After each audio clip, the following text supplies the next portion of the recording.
A ver, saludos. Sí, sí. Bueno, buenos días, doctora. Buenos días, compañeros todos. En esta ocasión, mis compañeras y yo le vamos a exponer sobre el tema infecciones del sistema nervioso central. Los integrantes son Alison Alegría, Alejandra Alonso y quien les habla, Cristian Dinamano. Y a continuación le doy paso a mi compañera para que les mencione sobre las infecciones bacterianas.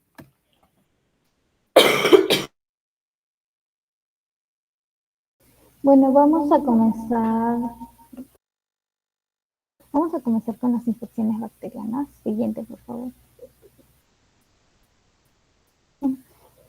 Tenemos a lo que es la neurotuberculosis, ¿no? Que es la infección más severa de la tuberculosis extrapulmonar y es considerada una urgencia para los órganos, ya que esto va a comprometer órganos como la meninge, cerebro, cerebelo y médula espinal. A pesar de ser una enfermedad tratable, continúa teniendo una alta tasa de morbilidad y mortalidad en comparación a otras formas de esta tuberculosis, ¿no? En el cuadro podemos ver tres formas clínicas. La primera y la que se va a hablar va a ser sobre la meningitis tuberculosa. Esta es una infección de las meninges, la membrana que va a recubrir el cerebro y toda la médula espinal, ¿no? Causada por el Mycobacterium tuberculosis, ¿no? Es una de las formas más graves de la enfermedad. El siguiente tenemos el granuloma tuberculoso, que es una lesión focal o multifocal del parénquima cerebral o medular, ¿no? Clínicamente esto se va a manifestar por una focalización neurológica. El último de la forma clínica es la espondilocitis tuberculoso. Es una lesión del cuerpo vertebral y disco intervertebral se puede localizar en el dorsal bajo, lumbar, lumbrosacro, dorsal y cervical, ¿no? En la mayoría es un solo foco, algunos de los casos son varios, pero estos pueden complicarse por el colapso vertebral y absceso paravertebral. Siguiente, por favor. Yeah. En cuanto a la epidemiología, en Perú en el 2010 eh, se diagnosticaron 32.472 casos de todas las formas, ¿no? Ya mencionadas, los cuales una TBC extrapulmonar sería un porcentaje de 5 al 20% y la neurotuberculosis en un 5%, ¿no? En el 2015 eh, se dio 180 casos de neurotuberculosis, ¿no? Un ratito.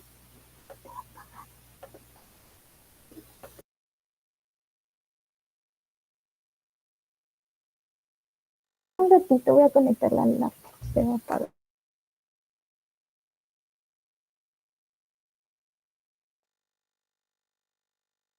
Mira. Entre estos 180 casos está la meningitis, encefalitis, granuloma, meningioencefalitis y el mal de Pox.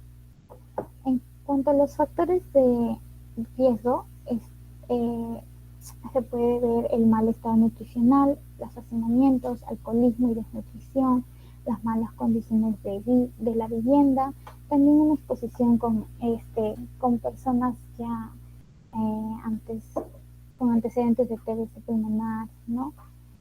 También en los los inmunosuprimidos, ¿no? con corticoterapias crónicas, también neoplasias y con VIH, ¿no? En cuanto al cuadro clínico, presenta tres fases. La primera fase Hola, doctor Alonso. ¿sí? Un poquito más alto tu volumen de voz porque no se escucha. Por acá no se escucha, hija. Ahora sí me escucha. Sí. Ok, ok. Ok, Ahí está bien. ya. En cuanto a la fase, bueno, el cuadro clínico, los síntomas iniciales suelen ser insidiosos e inespecíficos, ¿no? Eh, la fase prodrómica temprana dura de 1 a 3 semanas. Esta se va a caracterizar por la aparición insidiosa, ¿no? De malestar, laxitud, dolor de cabeza, febrícula, cambios de la personalidad.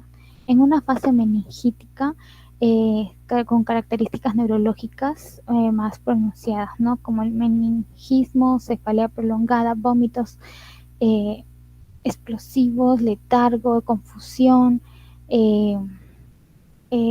grados variables, signos de los nervios craneales, ¿no? En la fase paralítica, la enfermedad se acelera rápidamente y va a haber una confusión, de paso el estupor, coma, va a presentar convulsiones, ¿no? También en mi parecia. Siguiente. Aquí es una tablita de las etapas en la primera, segunda, tercera etapa, ¿no? En la primera etapa va a presentar fiebre, compromiso del estado general, paciente va a estar consciente y lúcido, puede haber síntomas meningios, ausencia de signos neurológicos, alerta y orientado, ¿no? Sin compromiso neurológico focal. En la etapa 2, el paciente va a estar el paciente confuso, con signos neurológicos, también de hipertensión intracraneal, ¿no? Una escala de Glasgow entre 14 y 10 o con o sin compromisos neurológicos focales.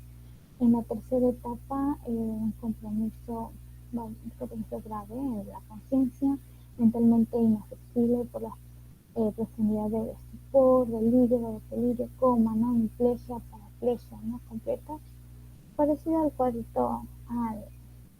anterior, ¿no? Siguiente, por favor. En cuanto a los criterios de diagnóstico, vamos a tener los criterios clínicos, que es la categoría A, por los signos ya mencionados, como decaimiento, irritabilidad, cefalea, vómitos explosivos, hemiparesia, delirio, ¿no? Comas, convulsiones puede presentar el paciente. En otros criterios va a estar lo que es la microscopía y cultivos bacteriológicos, el VAR, que son las pruebas de bacilo resistente. En B1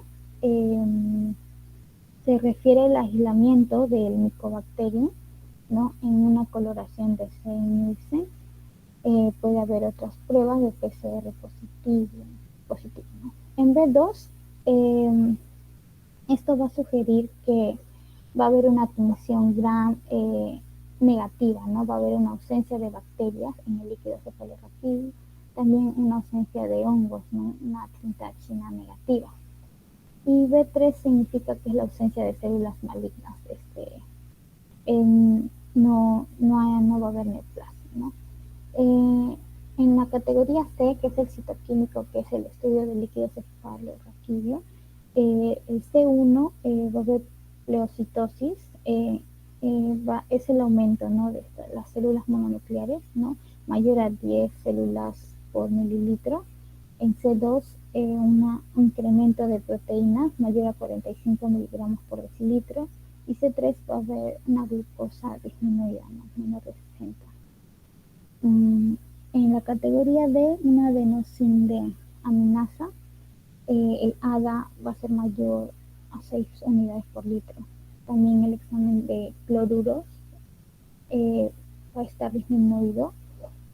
El PPD, que es la prueba cutánea de tuberculina, ¿no? Mayor a 10 milímetros en adultos, ¿no? También lo que es tuberculosis extraneural, con una demostración microbiológica, ¿no?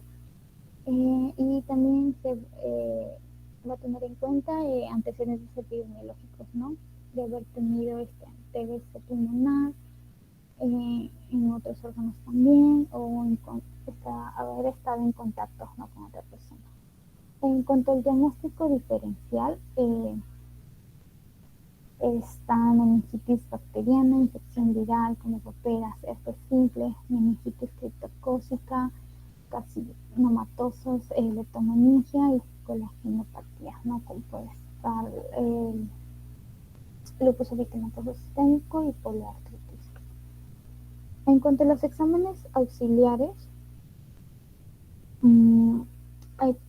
están los exámenes de rutina, los hematológicos, ¿no? Un hematocrito, hemoglobina, recuento, ¿no?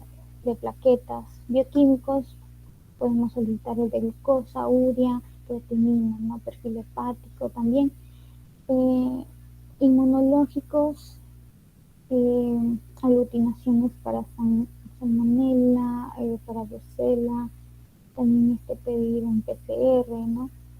En cuanto a los exámenes auxiliares específicos, son los microbiológicos en beca, en esputo, en, en jugo gástrico y orina, ¿no? Una radiografía pulmonar, un TAC pulmonar también ayuda, una imagen por resonancia magnética cerebral con gadolino y también espinal, un estudio de líquido cefalorraquídeo. En cuanto al tratamiento, el manejo para la meningitis tuberculosa se inicia con isoniazida, rifampicina, piracimida y ethambutol. Se puede observar en el primer cuadrito. En una fase inicial va a tener una duración de 2 meses. Posterior, no una fase intensiva, ¿no? De 7 días por semana, ¿no? Con 56 dosis, ¿no? O con lo que es la piracimida y el tabutol, ¿no? De 5 días por semana para, no, 40 dosis, no que son 800.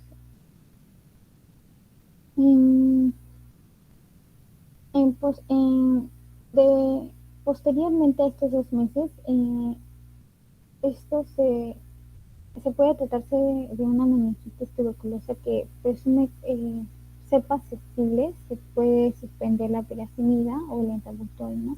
Y continuar con isoniazida y rifampicina. A partir de 6 a 10 meses más adelante, ¿no?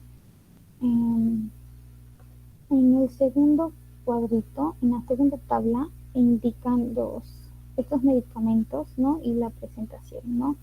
En la isoniazida va a presentar una presentación en tabletas de 50, 100 a 300 miligramos, ¿no? La dosis diaria es de 5 miligramos por kilo, ¿no? En la rifampicina vienen cápsulas de 150 miligramos, una dosis diaria de 5 miligramos por kilogramos. La piracinamida en tabletas de 500, ¿no? Y el ethambutol una presentación en tabletas de 100 y también viene de 400. También está en lo que es la terapia profiláctica con isoniazida en pacientes con VIH positivo o se da la isoniazida de 300 miligramos, ¿no? Administrar por lo menos 6 meses. También una terapia concomitante con corticoides en estadio 1, en dexametasona en adultos de 0.3 miligramos por kilo por día por 3 semanas endovenoso. Esto va a haber una disminución durante aproximadamente 3 semanas vía oral. En estadios 2 y 3, dexametasona en adultos 0.4 miligramos por kilo por día por 3 semanas endovenoso también. Se ve la disminución, ¿no? En 3 semanas aproximadamente. También en vía oral. En niños, dexametasona 0.3 a 0.4 miligramos por kilo por día de 1 a 2 semanas, ¿no? Esto se verá la disminución durante aproximadamente 2 semanas. Y por último, la piridoxina, dosis de 25 a 50 miligramos por día, ¿no? Esto se debe dar junto con la isoniazida en casos de que existan factores de riesgo, ¿no? En pacientes diabéticos, embarazadas, malnutridos, infectados con VIH, ¿no? Recomiendan la piridoxina de 100 miligramos por día en pacientes con neuropatía periférica. De mi parte, eso sería todo. Le doy paso a mi compañero. Sí, a continuación les voy a hacer mención sobre el apartado de infecciones virales. Esta causa de estos agentes, ¿no? Un aspecto importante de mencionar sería la encefalitis viral, que básicamente es la inflamación del cerebro a causa de un agente viral, ¿no? Y dentro de este grupo de agentes virales tenemos a los virus del herpes simple, que este va a ser el más común dentro de este grupo que van a causar encefalitis viral. Otros agentes son el virus de la varicela zoster, el virus de la rabia, los citomegalovirus y el dengue, ¿no? Por dar ejemplos. Eh, hay signos y síntomas que se asocian a esta encefalitis viral. Dentro de este grupo de signos y síntomas va a ser la fiebre. El paciente va a tener fiebre, dolor de cabeza, estupor, debilidad muscular. Va a pasar por episodios convulsivos y pérdida de conciencia, ¿no? Entonces, estos son los signos y síntomas que se logran asociar con esta encefalitis viral. Entonces, ya partiendo de esto, vamos a hacer mención a los principales, ¿no? Los principales agentes virales. Dentro de ellos, y el más frecuente, por así decir, es el virus del herpes simple tipo 1, ¿no? Este virus, perteneciente a la familia Herpesviridae del género Simples virus, va a presentar un ADN de doble cadena, ¿no? Y la forma va a ser tipo icosaédrica, ¿no? Como lo ven ahí en la imagen. Esto se logra transmitir de contacto directo, ¿no? Por contacto de boca o por contacto de lesiones cutáneas, ¿no? Que estén infectadas. Entonces, la encefalitis herpética va a ser una enfermedad neurológica eh, no tan común, pero que sí es mortal, causado por este virus, ¿no? El virus del herpes simple tipo 1, ¿no? Ahora bien, la encefalitis herpética es una de las formas más comunes de encefalitis viral, principalmente en los países desarrollados, ¿no? Y puede afectar a personas de todas las edades, pero la incidencia es más alta en los adultos jóvenes y en adultos mayores, ¿no? Este grupo predomina, ¿no? Y se estima que en una incidencia de 1 a 4 casos se da por cada millón de personas por año a nivel mundial, ¿no? Y ahora bien, la encefalitis herpética va a ocurrir cuando el virus se ha reactivado, ¿no? O sea, ha estado en una etapa latente y se reactiva. Y cuando se reactiva, este se logra propagar y, y llega a lo que es al sistema nervioso central, ¿no? Y esto lo que va a generar es una inflamación aguda del cerebro, ¿no? Y generando estos síntomas eh, van a repercutir en el paciente, ¿no?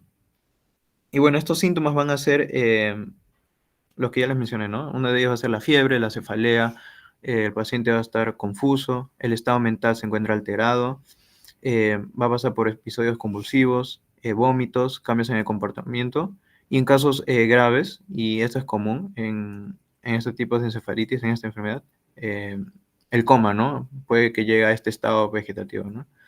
Entonces, como ven, presenta un cuadro grave, y esta enfermedad es muy letal, ¿no? Esto es importante mencionarlos.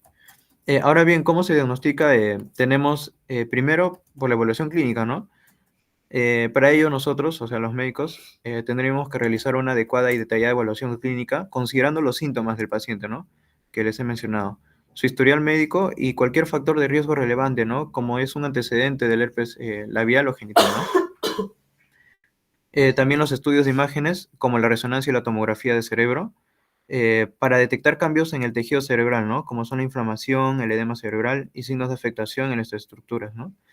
Acá tenemos una imagen de resonancia y, bueno, se logra observar ahí a detalle, ¿no? Que está inflamado y hiperdenso. El otro es el líquido cefalorraquídeo. Este también es importante, ya que logra mostrar hallazgos como son la pleocitosis, ¿no? O sea, la presencia de leucocitos elevados. También el aumento de concentración de proteínas y en algunos casos se logra presenciar las células infectadas con el virus del herpes simple tipo 1, ¿no? Y también las pruebas de PCR, ¿no? En muestras de líquido cefalorraquídeo. Esta es una de las principales herramientas para detectar la presencia del virus del herpes simple tipo 1 en el sistema nervioso central, ¿no? Ya que este es importante porque tiene una sensibilidad y una especificidad muy alta a comparación, ¿no? Es muy alta para identificar este virus, ¿no? Para identificar el ADN viral. Y con esto se logra dar por confirmado el diagnóstico de encefalitis herpética, ¿no? Entonces, ¿cómo se maneja? Eh, para ello hay medicamentos. El medicamento antiviral más utilizado para esta encefalitis es el aciclovir, ¿no? Ahora bien, la dosis en adultos va a ser de 10 miligramos por kilo de peso por vía intravenosa cada 8 horas, ¿no? Esto con el fin de asegurar una concentración adecuada en el cerebro, que es el órgano afectado, ¿no? y en el líquido cefalorraquídeo, ¿no? Donde el virus se logra replicar. Ahora bien, este medicamento se administra durante un periodo de 14 a 21 días, ¿no? O sea, de 2 a 3 semanas, dependiendo de la gravedad de la enfermedad y la respuesta que pueda generar el paciente al tratamiento, ¿no? Ahora bien, el tratamiento debe iniciarse lo antes posible una vez que se sospeche, ¿no? O sea, ya confirmado el diagnóstico de encefalitis herpética, ¿no? Ya que el tratamiento temprano va a ser crucial para que la replicación viral disminuya, ¿no? Y de esta manera podamos, por así decir, controlar la inflamación cerebral y prevenir las posibles complicaciones, ¿no? Que les acabo de mencionar. Ahora bien, el monitoreo es importante, ¿no? En un entorno hospitalario, y esto suele incluir controles frecuentes de los signos vitales, evaluación neurológica del paciente regular y pruebas de laboratorio para así monitorear, por así decir, la respuesta al tratamiento y detectar posibles efectos secundarios que puedan generar, ¿no? Entonces, en resumen, el tratamiento de la encefalitis herpética se basa principalmente en el uso de medicamentos antivirales, el aciclovir, la administración de manera temprana y en dosis adecuadas, y para controlar la infección y para disminuir el riesgo de complicaciones, ¿no? Entonces, esto es importante, ¿no? A mencionarles. Entonces, el otro agente, ya les mencioné sobre el herpes virus tipo 1, el otro agente también importante es la rabia, ¿no? La rabia pertenece a la familia Rhabdoviridae del género Lyssavirus. Este presenta un ARN de cadena simple, ¿no? Como lo logran ver acá. Simetría helicoidal, ¿no? Distribuido.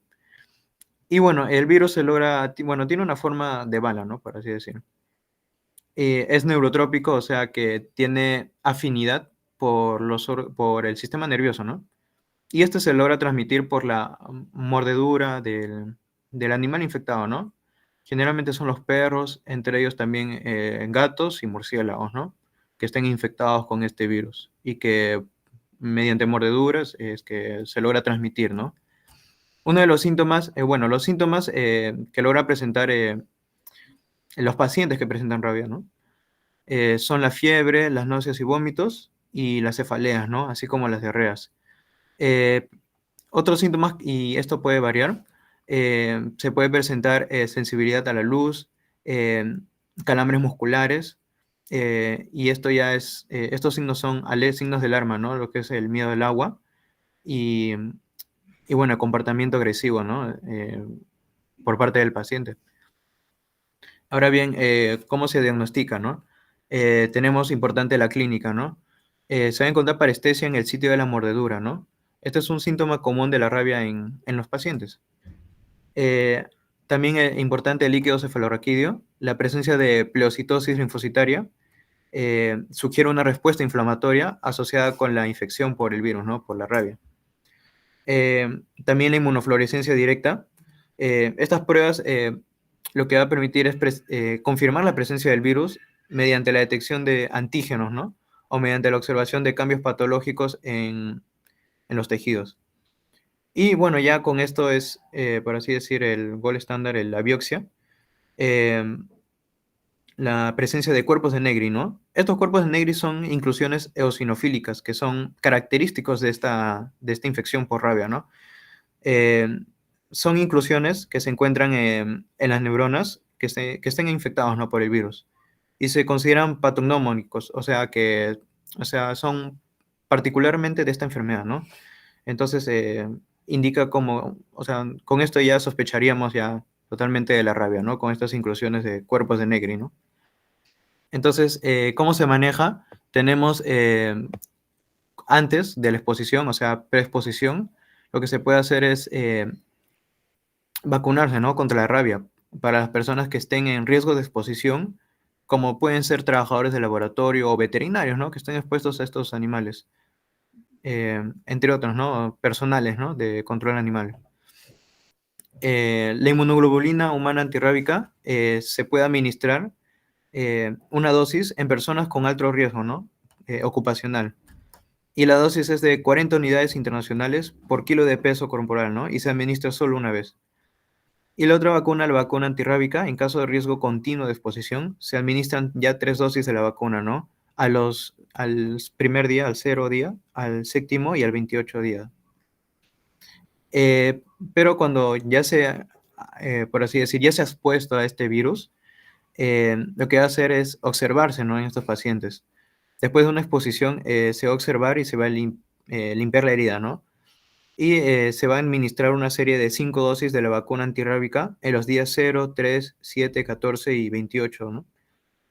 Y bueno, la vacuna se administra por vía intramuscular en el deltoides, en adultos y en los niños en la cara externa del muslo, ¿no? En los niños menores de 2 años, ¿no? Entonces, este es el manejo que tenemos de la rabia. Importante, ¿no? Porque es un agente viral que puede causar encefalitis viral, ¿no? Y bueno, también otro aspecto importante es la meningitis, ¿no? La meningitis viral, que básicamente es la inflamación eh, de las membranas, ¿no? Que cubren al cerebro. Y estos son generados por agentes virales, ¿no? Dentro de ellos tenemos a los enterovirus. Los enterovirus son los más frecuentes ya en este aspecto en la meningitis viral. También tenemos el virus de Epstein-Barr, el Zika y el VIH, ¿no? Por dar ejemplos. Pero como les mencioné, el enterovirus es el más frecuente, ¿no? Síntomas y síntomas que se asocian ya a la meningitis. Tenemos la inflamación, la fiebre, fotofobia, náuseas y vómitos. Y acá una característica es la rigidez de la nuca. Y bueno, síndrome de hipertensión endocranial, ¿no? En estos pacientes eh, que logran presentar, ¿no? En la meningitis viral, ¿no? Entonces ya ahondando lo que es los agentes propiamente, tenemos a los enterovirus. Tenemos diferentes, por así decir, virus. Dentro de ellos tenemos a los poliovirus, los Coxsackie AB y el ecovirus.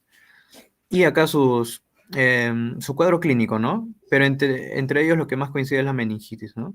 Y acá está resaltado. Entonces, este enterovirus se transmite por vía fecal oral. No hay reservorio animal para estos virus, ¿no? Es por contacto por vía fecal y oral, ¿no? Se infectan principalmente, lo que van a infectar es el tracto gastrointestinal, pero también pueden infectar lo que es el sistema respiratorio y el sistema nervioso central, ¿no? Que es nuestro objeto de tema, ¿no? De hoy día. Ahora bien, la puerta de entrada es por la boca y por la vía respiratoria. Esto se logra replicar, o sea, estos virus, ya después de haber ingresado por estas vías, se logran replicar en la orofaringe, en las amígdalas, logrando también infectar también el intestino, ¿no? Se logra replicar, mejor dicho. Entonces, desde aquí, lo que va a pasar es pasar a la sangre, generándose una viremia, y posteriormente se logra, por así decir, dispersar, ¿no? En otros órganos, ¿no? Entre ellos tenemos que va a pasar la barrera hematoencefálica, y de esta manera es que llegaría al sistema nervioso central y generando estos síntomas a nivel de este sistema nervioso central, ¿no? Y bueno, signos y síntomas que se asocian son la fiebre, la somnolencia, dificultad en la coordinación de movimientos, malestar general, meningitis, ¿no? Y congestión nasal, ¿no? En estos pacientes. Entonces es importante, ¿no? Ahora bien, ¿cómo se diagnostica este virus? El diagnóstico por ejemplo, de la poliomielitis, generalmente se realiza mediante la detección del virus en muestras de heces, en muestras de líquido cefalorraquídeo, muestras de garganta. También la técnica de PCR es utilizada para amplificar y detectar el material genético del poliovirus en estas muestras, ¿no? Y además tenemos las pruebas serológicas para detectar la presencia de anticuerpos específicos contra el poliovirus en la sangre del paciente, ¿no? Esto es en el caso de los poliovirus, que es un grupo dentro de los enterovirus.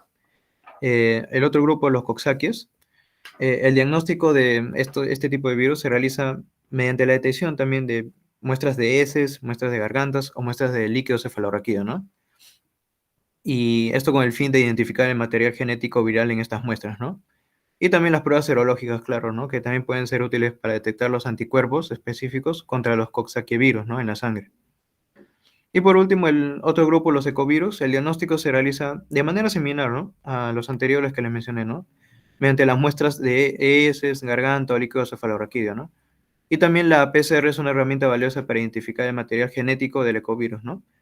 y las pruebas serológicas que nos va ya a confirmar, por así decir, la presencia de anticuerpos contra este virus en la sangre, ¿no? Ahora bien, ¿cómo se maneja cada uno de ellos? Para el poliovirus tenemos la vacuna contra la poliomielitis, ¿no? Que se administra como parte del calendario de vacunación infantil, ¿no? Hay dos tipos principales de vacunas, la vacuna oral contra la polio y la vacuna inactiva contra la polio, ¿no? Este se usa dentro del esquema nacional, ¿no? Eh, y esto se administra, o bueno, se dosifica. Tenemos la primera dosificación a los 2 meses de edad, ¿no? Y después se administran 4 dosis de esta vacuna inactiva en el esquema de vacunación, ¿no? Y el intervalo entre las dosis suele ser de al menos 4 semanas, ¿no? Además de la vacunación contra la polio, se deben seguir medidas de higiene, claro, para así, por así decir, prevenir la propagación del virus, ¿no? Ya que, como les mencioné, se transmite a través de heces, ¿no? Contacto de heces de personas infectadas. Ahora bien, para el grupo de Coxsackies, actualmente no existe una vacuna específica, para así decir, para a este grupo de virus, eh, para la prevención de infecciones por Coxsackie-virus, ¿no? Tanto A como B, ¿no? Entonces, la prevención se va a basar básicamente en prácticas de higiene, como lavarse las manos con frecuencia, ¿no? Y por último, el otro grupo, los ecovirus, eh, al igual que con los coxsackievirus, no hay una vacuna específica, ¿no? Para la prevención de infecciones, ¿no? Entonces, la prevención se va a basar en prácticas de higiene, ¿no? Entonces, esto es con respecto al manejo de los enterovirus. Entonces, ya a manera de, por así decir, terminar este aspecto importante, es que debemos tener en cuenta que hay determinados virus que pueden producir encefalitis o meningitis, ¿no? Por estos agentes virales, como hemos acabado de repasar, ¿no? Entonces tenemos que el agente más frecuente en el encefalitis viral va a ser el virus del herpes simple tipo 1, y dentro del grupo de meningitis viral, el más frecuente va a ser los enterovirus, ¿no? Entonces, también que la progresión hacia el sistema nervioso puede ser por vía, o bueno, puede ser por vía hemática o intraaxonal, ¿no? Y entonces, y también puede infectar eh, por diferentes vías, ¿no? Como les he mencionado, por la vía respiratoria, entérica o vertical, ¿no? Como puede ser el virus del herpes tipo 1, que se logra infectar por vía vertical, ¿no? Entonces, hasta aquí concluyo. Le doy paso a mi compañera para que les hable sobre las otras infecciones.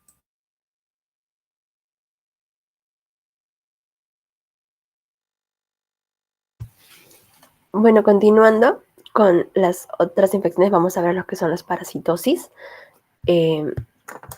Bueno, primero vamos a hablar por lo que es el toxoplasmosis.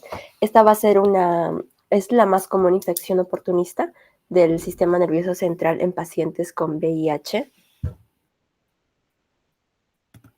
Ahí está. En pacientes con VIH van a ser causadas por lo que es el parásito Toxoplasma gondii. Este es un parásito de la filo apicomplexa de clase esporozoácida de la familia Sarcosistidae. Este Toxoplasma gondii es un parásito intracelular que va a ocasionar infecciones zoonóticas, ¿no? Este microorganismo es capaz de infectar animales domésticos y salvajes, así como también a la población humana. Los humanos van a adquirir esta infección por medio de la ingesta de los oocitos que se van a encontrar en las heces felinas o por los bradizoitos presentes en la carne pobremente cocida.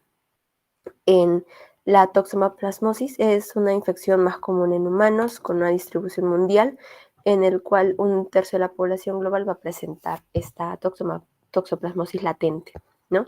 La prevalencia de la coinfección de toxoplasmosis con VIH en países de bajos recursos, en vías de desarrollo, es del 55%, en comparación con países países ya desarrollados, que es de un 26%. El parásito es más prevalente en Europa Occidental, América Latina y África. Bueno, usualmente la lesión es una reactivación de una infección latente previa. Bueno, recordemos que siguiéndoles la imagen, que es el huésped definitivo, va a ser el gato. Se va a infectar por comer carne contaminada de roedores que está contaminado con los quistes que van a contener lo que son los bradizoitos. Se inicia el proceso de maduración, el proceso de reproducción sexual, que se hace al nivel intestinal y extraintestinal, de fase intestinal y extraintestinal, que finalmente a través de las heces pues va a eliminar estos ooquistes. Estos ooquistes van a tener que madurar en el ambiente de 3 a 4 días para convertirse en infecciosos. Después de esto, estos pueden sobrevivir en el ambiente y mantener su habilidad durante más de un año. Luego de la maduración de los taquizoitos, que son los que van a producir una forma invasora en el intestino delgado en el ser humano, y en la forma de reproducción rápida y posteriormente los quistes se van a formar a nivel de tejidos, que son la forma ocular, congénita, a través de las infecciones transplacentarias y la forma cerebral. En los pacientes pues, que van a desarrollar una encefalitis por toxoplasma y que son pacientes inmunosuprimidos, que ya en forma aguda, efectivamente la forma más frecuente se consideran que es la reactivación de una infección latente, y estos quistes predominantemente pues están ubicados a nivel de tejido cerebral, a nivel de tejido muscular, específicamente en el músculo esquelético y el músculo cardíaco, que son pues células que tienen un recambio bajo, por lo que pueden estar durante más tiempo los parásitos en su forma de quiste, y en estas formas de quiste es cuando los otros animales o el ser humano se convierte en un hospedero de tipo intermediario. En las dos formas más representativas serán las formas de infección latente, la presencia de bradizoitos, y la forma de infección aguda, la representación aguda, los taquizoitos. Siguiente. A ver, una vez presente en el organismo el Toxoplasma gondii, es liberado por los bradizoitos o el de los porocitos, el proceso digestivo normal del hospedero, y ahí se va a multiplicar en los enterocitos. Los trofozoitos formados se van a diseminar por el torrente sanguíneo o linfático, van parasitando las células de los tejidos musculares, la retina y mayor frecuencia en el sistema nervioso central, y van a penetrar en las células por medio de las hialuronidasas, lisocimas y en algunas ocasiones por los fagocitosis. Para que este Toxoplasma gondii ingrese al sistema nervioso central, debe atravesar la barrera hematoencefálica, por lo que van a tener 3 mecanismos. El primero va a ser por medio del cruce paracelular, en el cual el parásito es capaz de propulsarse entre 2 células mediante motoras actinamiosina y generar un movimiento denominado la motilidad de deslizamiento.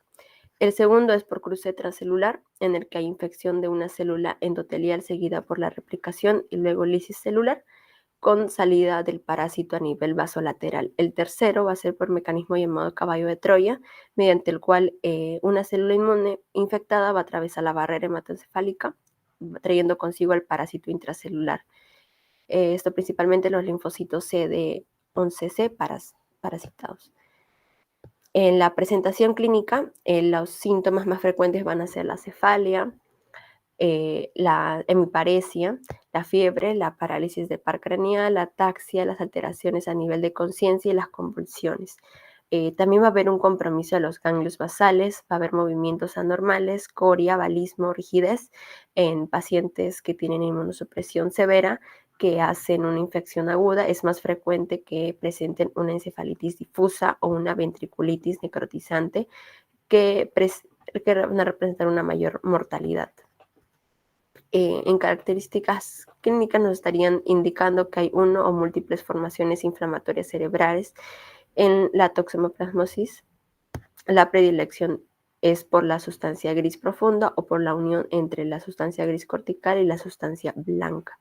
Siguiente.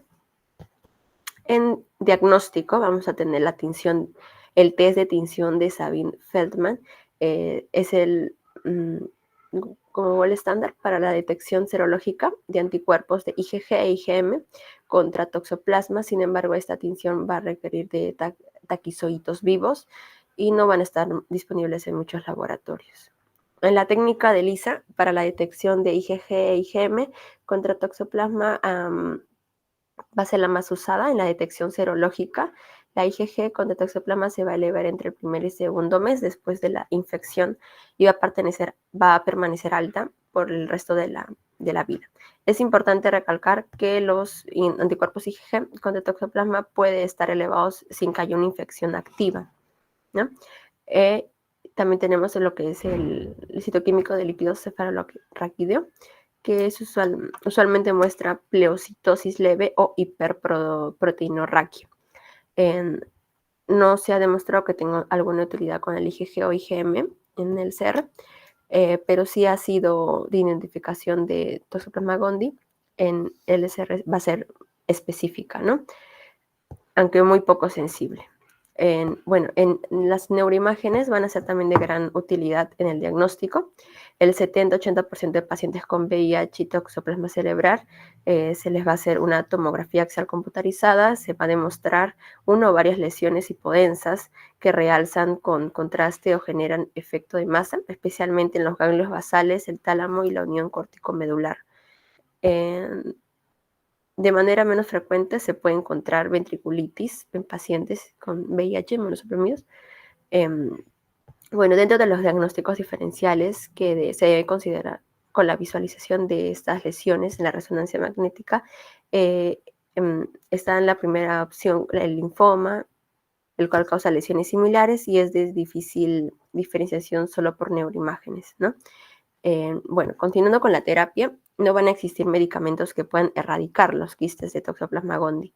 En la actualidad, los tratamientos pueden manejar las infecciones agudas y las reactivaciones, ambas causadas por taquizoitos. Si el tratamiento se ve retrasado, existe una alta probabilidad de aumentar la mortalidad, en especial en personas inmunocomprometidas, ¿no? El tratamiento de la toxoplasmosis en el sistema nervioso central va a consistir en la etapa primaria y en la terapia continua supresora, que es continua hasta que hay una reconstitución del sistema inmune.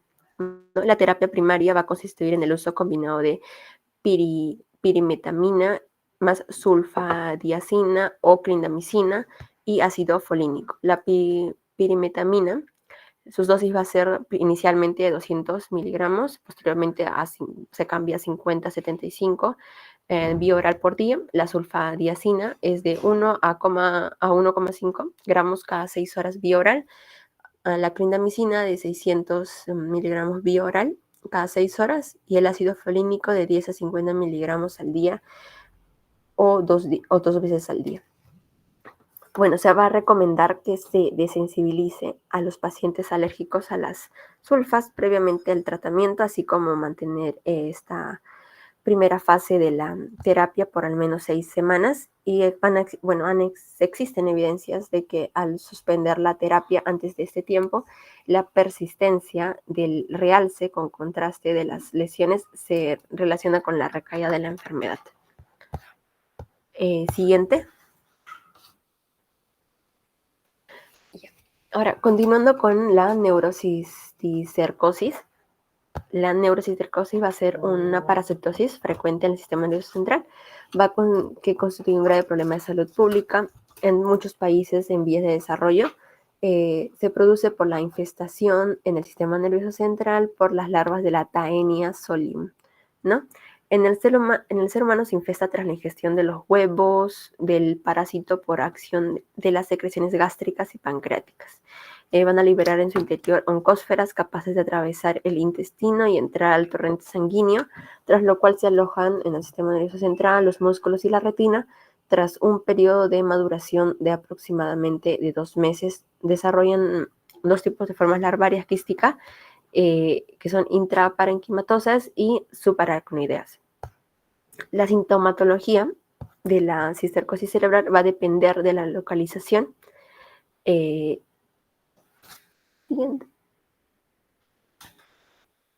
La sintomatología va a depender de la localización de la lesión. En lesiones parenquimatosas suele iniciar con crisis epilépticas e incluso síntomas focales debido a un efecto de masa. La inflamación que los va a rodear puede ser causa de infartos cerebrales al ocurrir pequeñas arterias perforantes. Las lesiones extraparenquimatosas pueden causar hidrocefalia, bien por obstrucción mecánica del sistema ventricular o bien también por aracnoiditis al localizarse en el espacio aracnoideo. En muchos casos los síntomas aparecen años después de la invasión del sistema nervioso central por la inflamación, el efecto de masa o por las calcificaciones residuales. En algunos casos causa mortalidad por dificultad diagnóstica, porque es de amplitud y de diversidad de sintomatología.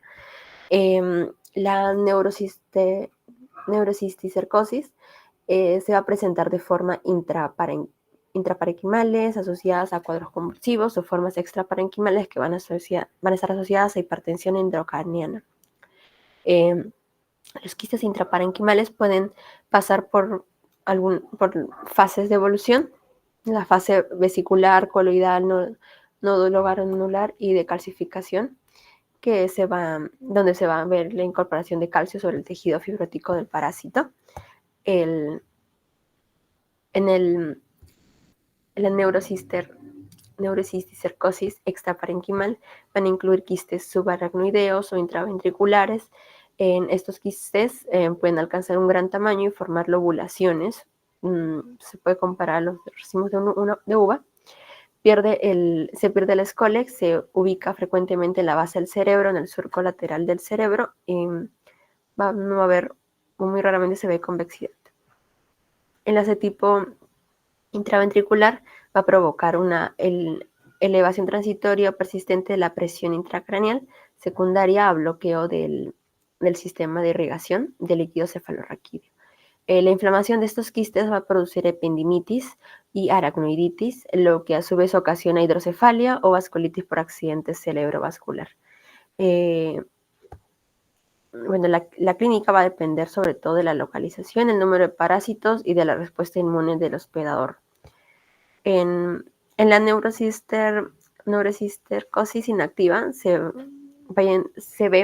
evidencia que no va a haber evidencia de parásito, ¿no? Por lo que los estudios de neuroimagen muestran residuos de una infección previa o de una respuesta de hospedador. La forma más frecuente van a ser las calcificaciones parenquimatosas y algunos pacientes pueden presentar hidrocefalia. En la forma parenquimatosa, la epilepsia va a ser la forma más frecuente de manifestación. Puede presentar también todo tipo de crisis, sea focales secundariamente generalizados o de inicio generalizado. También pueden haber crisis epilépticas. Si los quistes se localizan sobre las áreas cerebrales expresivas, pueden parecer signos neurológicos focales, déficit motor, ataxia cerebelloso, ¿no? La cefalia va a ser otro signo a todas las formas. Puede ser hemicranial o bilateral y a menudo es confundida con migrañas, sin aura o con cefalias tensionales. En las encefalitis cisticercosas se debe a la infección masiva de los cisticercos en el parénquima cerebral. Esto conlleva una reacción inflamatoria intensa del hospedador y a un deterioro en nivel de conciencia, crisis convulsiva y disminución de agudeza visual. También hay cefalia, vómitos y papiledema. Esta forma va a ser más frecuente en niños y mujeres jóvenes. En la forma subaracnoidea suele ser quistes en racimos de gran tamaño. La reacción inflamatoria puede producir fibrosis leptomeningia en las cisternas, provocando neuropatías por atrapamiento o hidrocefalia por obstrucción de la circulación.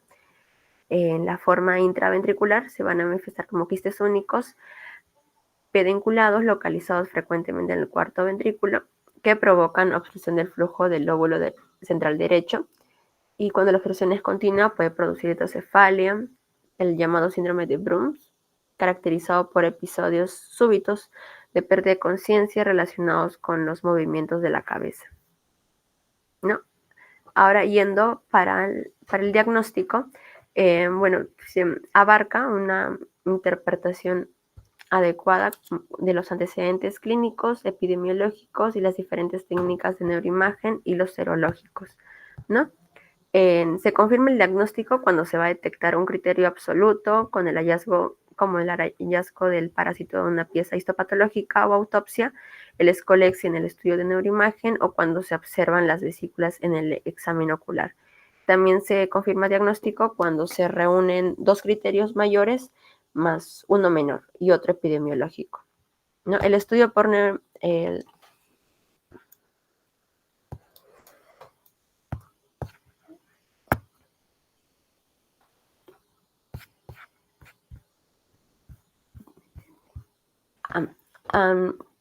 bueno, viendo los criterios mayores vamos a tener que va a ser neuroimagen con lesiones altamente sugestivas, calcificaciones en los rayos X de músculo y pantorrilla. En algunos criterios menores vamos a ver que hay una resolución de lesiones quísticas intracraneales tras tratamiento antiparasitario, clínica sugestiva, Westerbork positivo, ¿no? Y en algunos criterios epidemiológicos van a ver, tiene que haber residido en países donde la neurocisticercosis va a ser endémico o que haya viajado a uno de esos países, ¿no? Bueno, el estudio por neuroimágenes es fundamental para establecer el diagnóstico, definir el requerimiento de un tratamiento quirúrgico para ver la etapa evolutiva del cisticerco en posición parenquimatosa o para precisar la extensión de las formas extraparenquimatosas. Ahora, siguiente, por favor.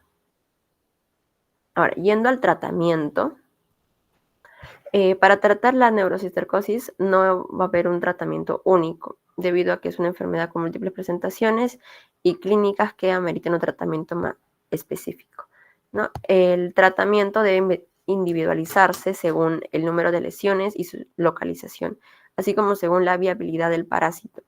El crecimiento de un quiste parenquimatoso no es muy habitual, pero de darse el caso es una situación que aprecia tratamiento urgente. Cuando aparece hipertensión intracraneal secundaria a neurocisticercosis es de prioridad y el tratamiento de esta, se debe tratar el tratamiento antes de plantearse ninguna otra medida contra la enfermedad parasitaria, ¿no? Los antiepilépticos son los fármacos de elección para el tratamiento de las crisis si aparecieran, y los antiparasitarios no deben usarse como alternativa a los antiepilépticos. En las situaciones en las que están indicadas los antiparasitarios son en caso de neurocisticercosis parenquimatosa con quistes viables. Acá vemos un pequeño cuadro. Se ve por el grado que si es leve va a ser de 1 a 5 quistes, moderado de más de 5 quistes, ¿no? Cuando es leve, los antiparasitarios son más los esteroides. En el moderado se ve un tratamiento esteroideo crónico y seguimiento con técnicas de neuroimagen no antiparasitarios. En el caso de las lesiones con realce, que son los quistes degenerados, nos mencionan que es de ser leve o moderado, no se usarían los antiparasitarios, sería un seguimiento con técnicas de neuroimagen. También se podría usar antiparasitarios no esteroideos, antiparasitarios esteroides solo si se aparecen efectos secundarios, y en el caso de graves con encefalitis, se llega a un consenso, altas dosis de esteroides, diuréticos, osmóticos. En el caso de quistes calcificados, sea cualquier número, también nos indican no antiparasitarios. En el caso de neurocisticercosis extraparenquimatosa o cisticercosis ventricular, se llega a una extirpación neuroendoscópica, y si no está disponible, una derivación ventricular seguido de antiparasitarios más esteroideos. Siguiente. Eso sería todo por nuestra parte, doctora. Muchas gracias.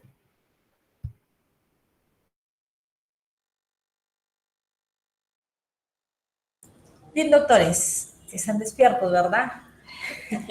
Bueno, hablando de infecciones del sistema nervioso central, bueno, pues vamos a tener los procesos bacterianos, los procesos virales, los procesos parasitarios. Bueno, nos faltaron ahí mencionar los procesos micóticos, entre ellos criptococosis. Pero bueno, ya lo veremos. No es muy frecuente, pero ya lo veremos en algún momento.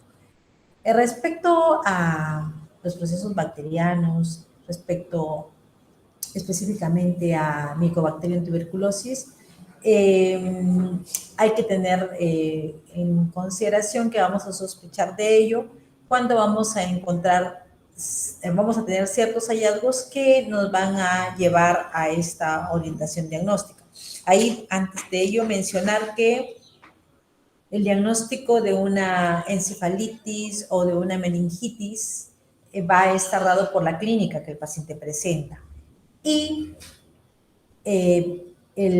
vamos a requerir igualmente de exámenes complementarios para ponerle apellido al diagnóstico, para precisar el diagnóstico, para ser específicos con el diagnóstico y en base a ello realizar nuestro tratamiento. Las manifestaciones clínicas sean de encefalitis, bueno, como ya lo mencionaban, el paciente sufre cefalea, alteraciones de conciencia, de repente crisis convulsivas, ¿no? Ahí estaríamos dentro de un proceso asociado a una encefalitis.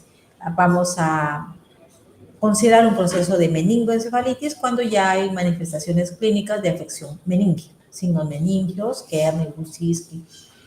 Entonces, ante esta sospecha hay, y la fiebre, pues también, ¿no? Cefalea, fiebre, signos de hipertensión endocraniana de pronto. Y bueno, ante este cuadro clínico, tengo además asociado de cajón, de hecho que he hecho analítica sérica, de pronto tengo una alteración del hemograma, presencia de leucocitosis. Voy a sospechar entonces que hay una afección encefálica o meningoencefálica, ¿no? Además de la clínica, es mandatorio allí realizar la punción lumbar, ¿no? Para el estudio del líquido cefalorraquídeo. Pues si tengo una característica macroscópica asociada a meningitis bacteriana, a un cuadro encefálico bacteriano, el líquido va a ser macroscópicamente, voy a tener un líquido xantocrómico, un líquido con tendencia a una coloración macroscópica de pronto amarillenta o densa. Ya saben ustedes, ya han escuchado la exposición de los compañeros que la normalidad del líquido cefalorraquídeo va en promedio la celularidad, los leucocitos entre 5 hasta 8, de 5 a 8 en este rango de celularidad normal. Más de 9, 10 ya estamos hablando de una pleocitosis, ¿no? Si esa pleocitosis va a predominio de mononucleares, en un paciente que macroscópicamente hemos encontrado su líquido cefalorraquídeo xantocrómico, con tendencia amarillenta y una densidad, un líquido turbio, vamos a pensar mayormente en un proceso bacteriano y mayormente si encontramos una hiperproteinorraquia y una glucosa baja, vamos a pensar en un cuadro asociado a Mycobacterium tuberculosis. No se olviden eso. Proteínas altas, glucosa baja, muy baja, eso va a tender a orientarnos así, característico patognomónico que es un cuadro asociado a Mycobacterium tuberculosis. ¿De acuerdo?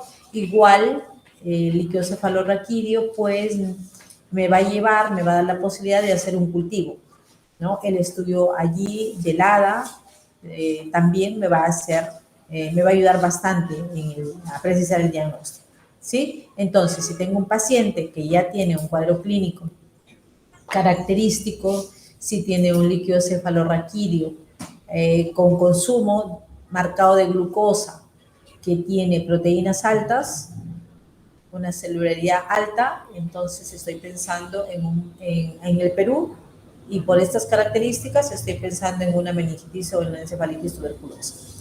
En cuanto a los virus, ya lo mencionaban los doctores, lo más característico, lo más frecuente asociado, el germen más frecuentemente asociado es la asociación con encefalitis herpética, ¿no?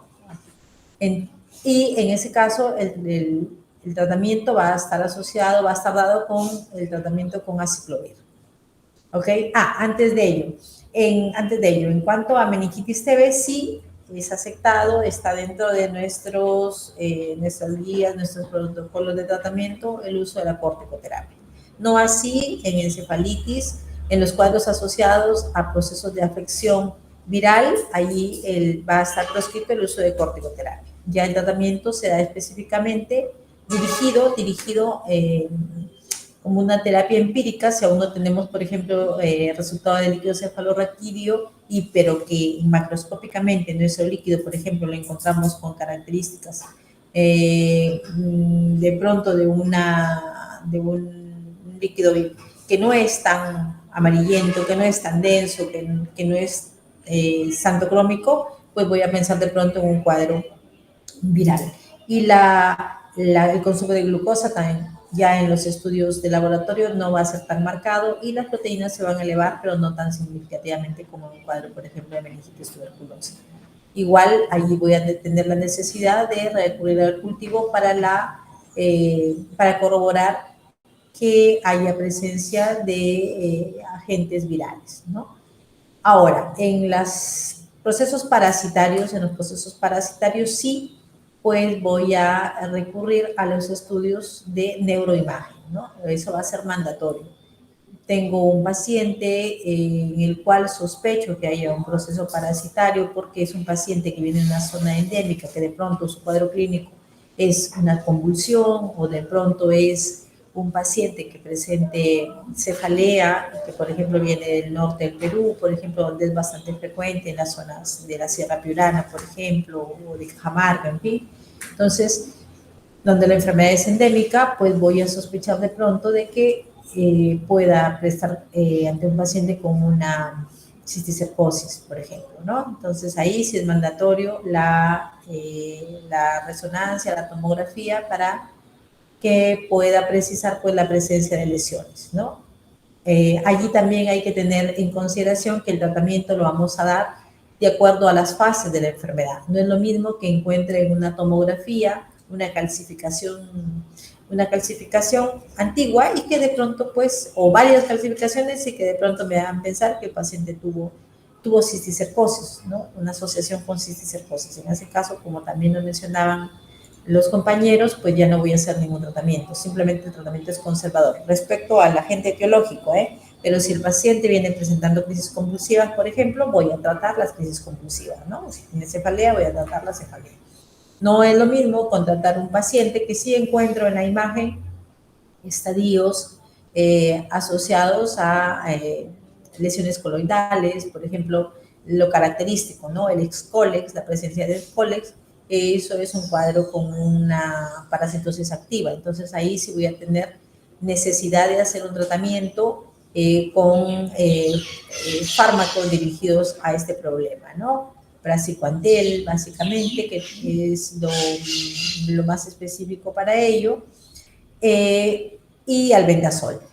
Ahora, estamos hablando en ese caso de una parasitosis cerebral asociada, encefálica, asociada a una lesión parenquimatosa. Diferente sería las lesiones intraventriculares, ¿sí? Las intraventriculares, las meningias. Sobre todo las intraventriculares hay que tener mucho cuidado. Allí sí hay un alto riesgo de complicación. Esto está asociado a lo llamada neurocisticercosis racemosa. Allí básicamente va a primar la opinión también del neurocirujano conjuntamente con el neurólogo y vamos a decidir porque básicamente ahí se puede colocar una derivación ventriculoperitoneal al paciente para evitar complicaciones. En el tratamiento para cisticercosis intraparenquimal, en estadio activo, pues voy a necesitar una preparación previa con corticoterapia en el paciente. ¿Por qué lo hago? Sobre todo para evitar el riesgo de que pueda propiciar en él una encefalitis. Una encefalitis, puede haber una ruptura de las lesiones y pues el paciente se me va a complicar. Entonces, previamente, siempre el tratamiento, vamos a recurrir al uso de corticoterapia. El doctor mencionaba también que hay patologías asociadas a la presencia de virus de la rabia y enterovirus, ¿no? Ojo con eso, es muy, sobre todo en los enterovirus, es indispensable, bueno, sería ideal siempre recordar a los pacientes la prevención primaria, ¿no? Las medidas higiénicas son básicas. Bueno, en el caso de toxoplasmosis, mayormente va asociado, se va a presentar estos estadios, estas formas severas de toxoplasmosis en pacientes inmunocomprometidos, ¿no? Pacientes de VIH, pacientes diabéticos, en fin. Y ahí también la prevención primaria es básica, ¿no? Como ya lo mencionaban también los colegas, pues la presencia de mascotas en casita hay que tenerla muy en cuenta, ¿no? Los gatitos son muy lindos, pero hay que ser muy cuidadosos si los vamos a tener en casa, ¿no? Igual en las mujeres gestantes, sobre todo en mujeres gestantes, ¿no? Mujeres, las chicas, y sobre todo cuando pasamos por las etapas de gestación, hay que ser muy cuidadosos porque la toxoplasmosis produce mucho daño al feto y al producto, ¿ok? Bueno, bien chicos, entonces no sé si hay alguna pregunta allí que quede pendiente. ¿Tienen alguna pregunta? Recuerden que el tratamiento de tuberculosis en el sistema nervioso central es por un año, un año, y